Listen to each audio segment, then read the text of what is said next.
think we are superior, but we fail to acknowledge the fact that environment and nature is a step further than us, than where we think we stand today. I'm going to briefly describe Chennai as a city for you, and the reason as to why we are doing what we're doing.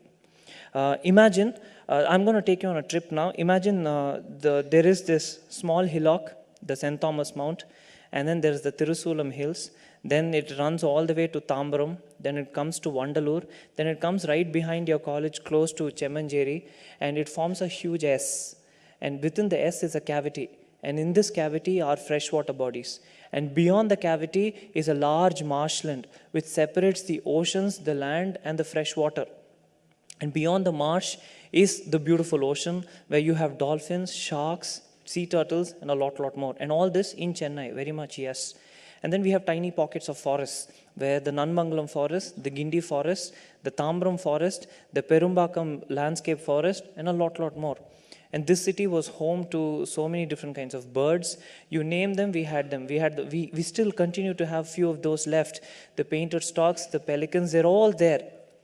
But the sad part is how we've failed to acknowledge that Chennai as a city has such a blessed environment. We are blessed with natural resources that's second to none.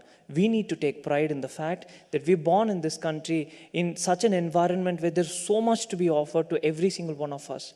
But we need to be completely ashamed in the fact that we've done nothing in return to protect, to preserve, to conserve what is left.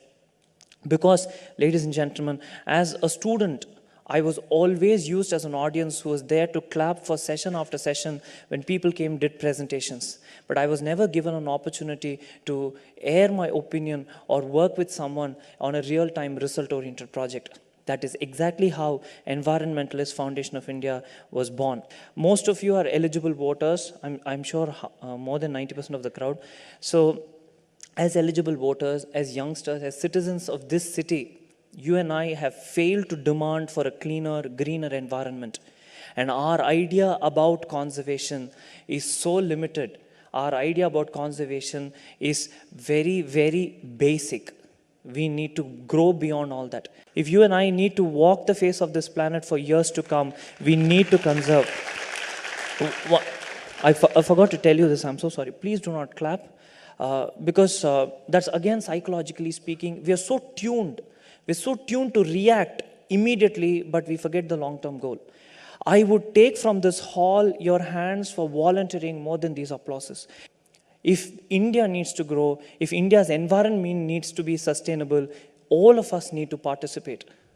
And it's time we stopped celebrating a few individuals and few groups, and we made this a big movement. Any given crowd can be divided into three parts: 1, 9, and 90. Where 1 is the percentage of the crowd that has the ability to think. 9 is the percentage of the crowd that has the ability to process what is being thought about. When 90 is the percentage of the crowd that just blindly follows what is being given to them on a daily basis.